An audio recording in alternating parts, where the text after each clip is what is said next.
ರಾಜ್ಯದ ಬಹುತೇಕ ಜಿಲ್ಲೆಗಳಲ್ಲಿ ಧಾರಾಕಾರ ಮಳೆ ಮುಂದುವರೆದಿದ್ದು ಹಲವು ಅವಾಂತರಗಳು ಕೂಡ ಸೃಷ್ಟಿಯಾಗ್ತಾ ಇದೆ. ಅದರಲ್ಲಿ ಪ್ರಮುಖವಾಗಿ ಮೈಸೂರು ಭಾಗದಲ್ಲೂ ಕೂಡ ಮಳೆ ಆಗಿರುವುದರಿಂದ ಅಲ್ಲೂ ಅನಾಹುತಗಳು ಕೂಡ ಸಂಭವಿಸಿದೆ. ಅದರ ಜೊತೆಗೆ ರೆಡ್ ಅಲರ್ಟ್ ಅನ್ನು ಘೋಷಣೆ ಮಾಡಲಾಗಿದೆ. ಜನ ಅಲರ್ಟ್ ಆಗಿರಿ ಎನ್ನುವಂತ ಸೂಚನೆಯನ್ನ ಜಿಲ್ಲಾಡಳಿತ ಕೂಡ ಕೊಟ್ಟಿದೆ. ಈ ಕುರಿತ ಒಂದು ರಿಪೋರ್ಟ್ ಇಲ್ಲಿದೆ ನೋಡಿ.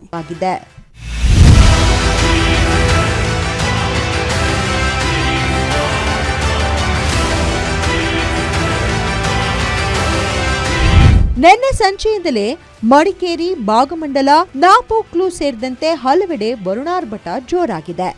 ಬ್ರಹ್ಮಗಿರಿ ತಪ್ಪಲಿನಲ್ಲಿ ಮಳೆ ತೀವ್ರಗೊಂಡಿದೆ. ನದಿ ಪಾತ್ರದಲ್ಲಿರುವ ಮನೆಗಳಿಗೆ ನೀರು ನುಗ್ಗುವ ಆತಂಕ ಎದುರಾಗಿದ್ದು, ಸಿದ್ದಾಪುರ ಸಮೀಪದ ಕರಡಿಗೋಡು ಗ್ರಾಮ, ಭಾಗಮಂಡಲದ ದೋಣಿಕಾಡು ಗ್ರಾಮಗಳ ಮನೆಗಳಿಗೆ ತೆರಳಲು ದೋಣಿ ವ್ಯವಸ್ಥೆ ಮಾಡಲಾಗಿದೆ.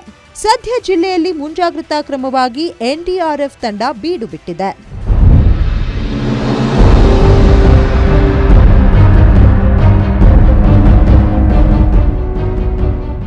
ತಲಕಾವೇರಿಯಲ್ಲಿ ಮಳೆ ಹೆಚ್ಚಾಗಿದ್ದು, ಕಾವೇರಿ ನದಿ ಮೈತುಂಬಿ ಹರಿಯುತ್ತಿದೆ. ಹಾರಂಗಿ ಜಲಾಶಯಕ್ಕೆ ಒಳಹರಿವು ಹೆಚ್ಚಾಗಿದೆ.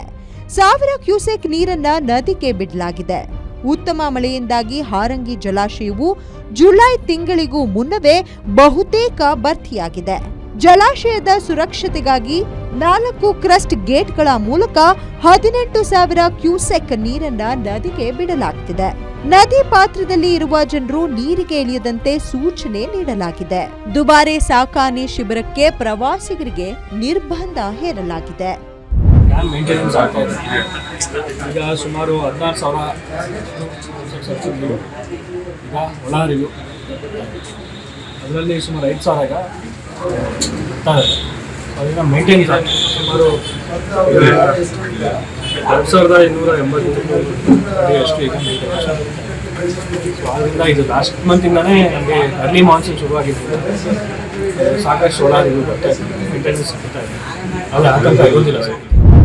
ಒಟ್ಟಾರೆ ಮೈಸೂರು, ಕೊಡಗು ಭಾಗದಲ್ಲಿ ಸುರಿಯುತ್ತಿರುವ ಭಾರೀ ಮಳೆಯಿಂದ ನದಿಗಳು ಮೈತುಂಬಿ ಹರಿಯುತ್ತಿರೋದು, ಜಲಾಶಯಗಳು ಭರ್ತಿಯಾಗ್ತಿರೋದು ಸಂತಸವನ್ನ ಉಂಟು ಮಾಡಿದೆ.